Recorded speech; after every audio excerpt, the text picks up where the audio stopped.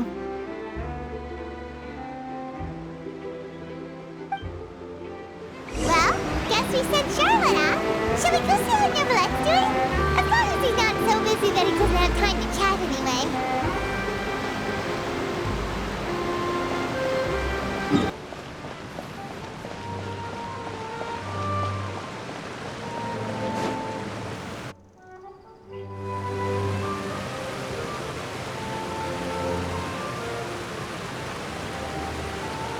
You really are here, Neverlette! Paimon didn't think you were going to have free time this hour of the day. Really? Oh, I suppose you must have met Mr. Linney. He took the time to greet me earlier when he passed this way. In any case, you came at a good time. I was just considering reaching out to you to set up a meeting, so I may explain some things that I haven't had the time to before. Aw, Paimon's glad that you remembered. Thank you for keeping us on your mind, what with you being busy and all. Alright, let's have it then. How was Fontaine actually saved? The whole business is still quite the mystery to us. It is strange how words can often leave a bitter taste in the mouth when it finally comes time to say them out loud.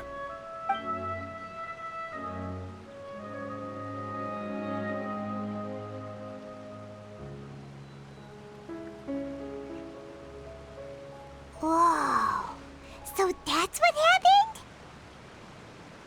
Focalord destroyed the divine throne of the Hydro Archon and restored your power to you, transforming you into a fully fledged elemental dragon sovereign. But Paimon still doesn't quite get what you did to save the Fontainians from dissolving. For me, the authority of the ancient dragons refers to absolute control over the hydro element. Fontainians were incomplete humans born of Egeria's use of the power of the primordial sea, with constitutions similar to that of mimics. But so long as those primordial energies remain within them, I could use the ancient dragon's authority to grant them true blood, after the fashion in which life was first brought into being on this planet. In other words, when I gave my verdict, Fontainians became true humans, and thus would naturally no longer be dissolved by water from the primordial sea.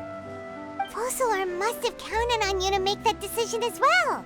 Your verdict was the key to making the prophecy appear to have come true while saving everyone. Yeah, and in a manner of speaking, Focalord finally managed to fulfill the original Hydro Archon's wish to turn Oceanids into real people too!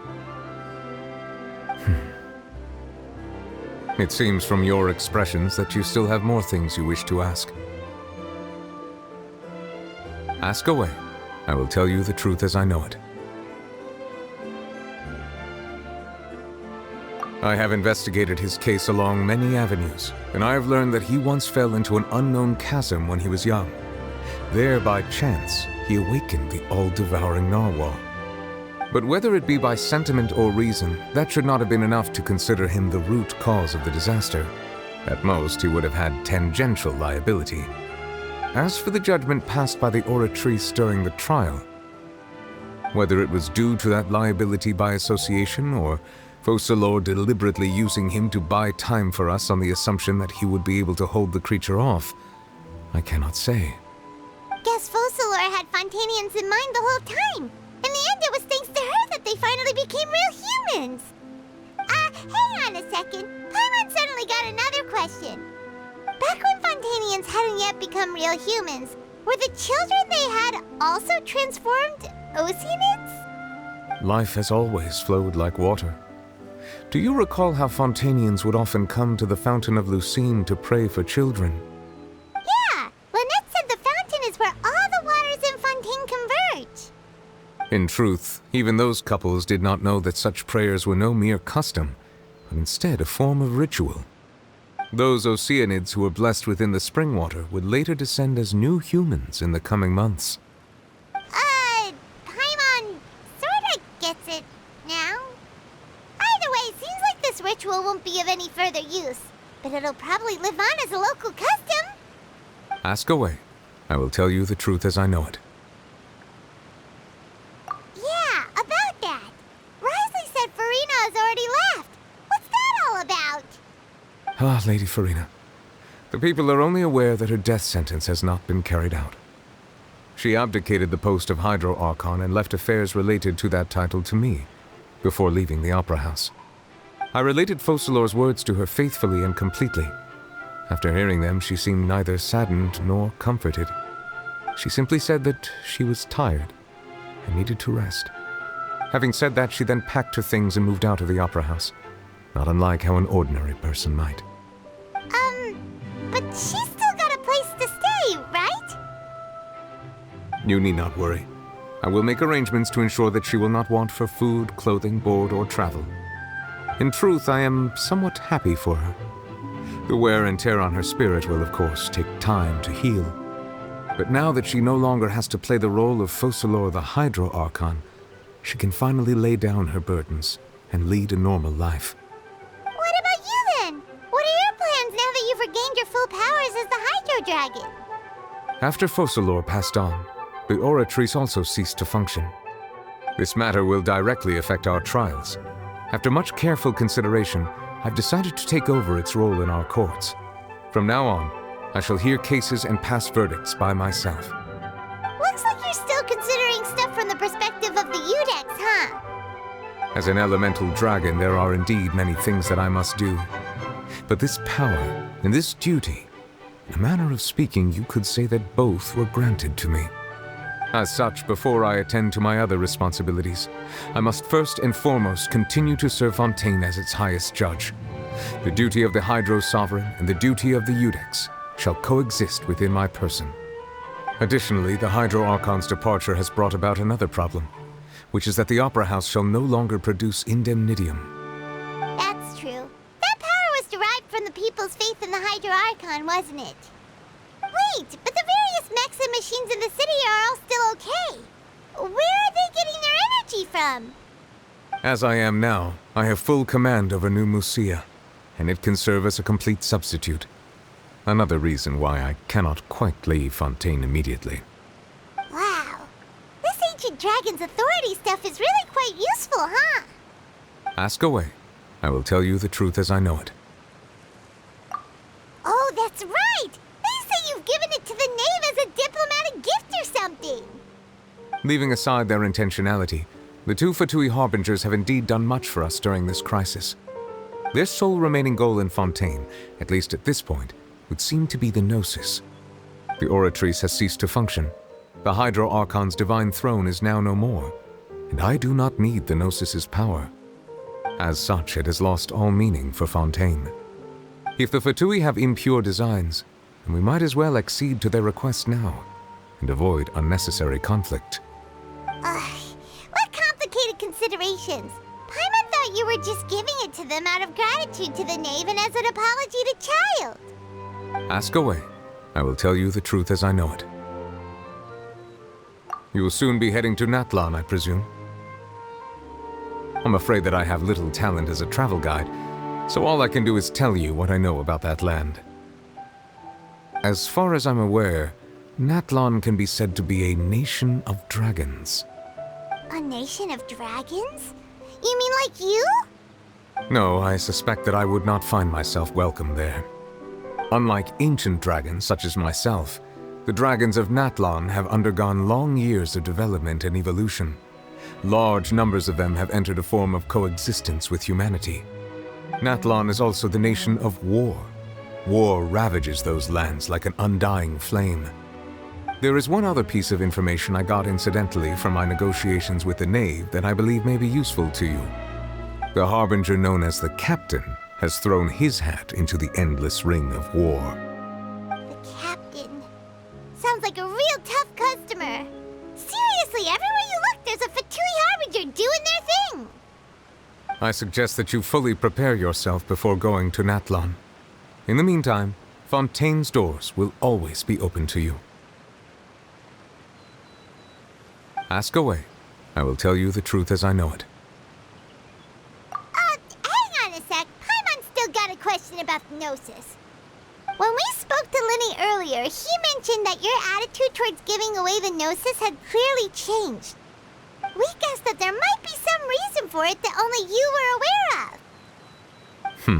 No wonder the House of the Hearth is the Fatui's intelligence division. They are certainly sharp. So regarding this specific issue, I was just getting ready to share something with you. What is it? In truth, I exchanged some further words with that lady named Skirk after sending you two back to the surface. It went something like this.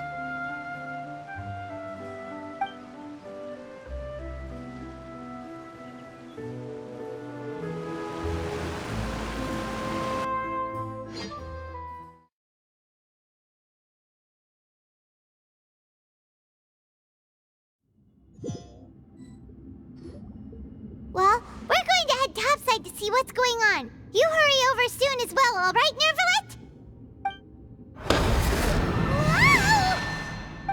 What next? The all-devouring narwhal isn't here, so I'm no longer getting any interference. I can finally catch the scent of your power, what it's made of. It is the authority of the planet's primordial dragons, but with something very similar to a god's curse mixed in. It's quite a novel blend. I'm sure I've encountered something like this before. What was it again? I do not know what you speak of. Of course. How could I forget? You should have the remains of the third descender on your person, yes? Remains? I've never heard of any such thing. According to your parlance, I believe it may be called a gnosis. Well, that much is true. After Focalor's divinity faded, she handed her gnosis to me. But I fear I have never heard of it described in the manner that you just did. I've been training with my master, the Fowl, ever since I was young, and I have never returned to the surface since. So most of the information I possess, I got from him. It is only natural for those who are greater than humanity to possess a different sort of common sense, which is why there are so many problems in our attempts to communicate with humans. Regardless, you should probably get rid of objects of misfortune to prevent any disasters from befalling you. To live in itself is a blessing, but once a person dies, the bonds he once had with this world shall all turn to curses. What do you mean by that? No need to fret. These are just my personal thoughts, and my reason for no longer wishing to return to the surface. This third descender you refer to, who are they? And when did they die? Master never mentioned them to me. Perhaps it just wasn't that important for me to know. If you're interested, though, I could ask him. I'll be sure to pass the answer on to you next time. Next time? You believe we will meet again? I do. Wait. I have a disciple of my own, don't I? He can be the messenger then.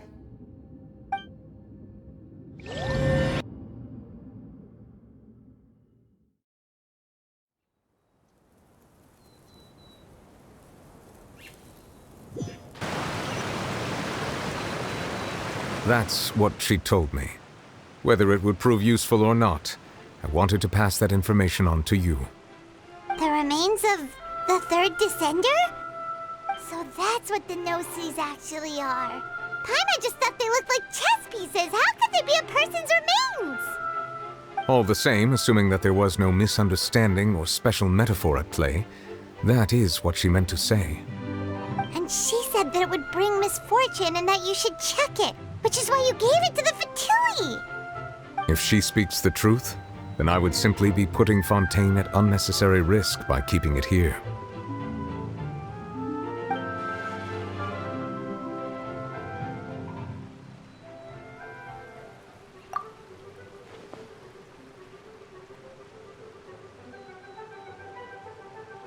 I had guessed that you might already be familiar with this concept, but I did not expect you to be one of them.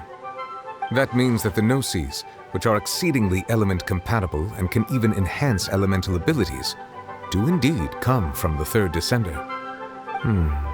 I wonder, does your body also possess similar properties? Like being able to use elemental powers without a vision. That does sort of count as special compatibility, right? No, let's not think about this stuff right now. It just feels creepy. Comparing the Traveler to the dead third descender and all. That's what you say, but this topic still feels like bad luck. Once Child recovers, let's get some more answers out of him. Or go look for his master and get the answers that way. I too believe it unwise to make too many blind guesses when information is lacking. The same is true of being at court. All right. Whatever the case, it seems like the crisis here in Fontaine's over for now. Yes. All of Focalor's efforts were for this moment as well. But she sacrificed herself in the end as a god, and she suffered through all those years as a human. Was that really what she wanted? I suppose that would be the mystery of a god's will. I suspect not. But once in a while, I too would guess that if wishes were like the clouds in the sky, they will one day return to the earth as raindrops. Life flows like water, and rain is the final answer. The water levels may sometimes tilt one way or another, but the rain falls fairly upon all. And what ultimately is the difference between the rains that fall upon all of us?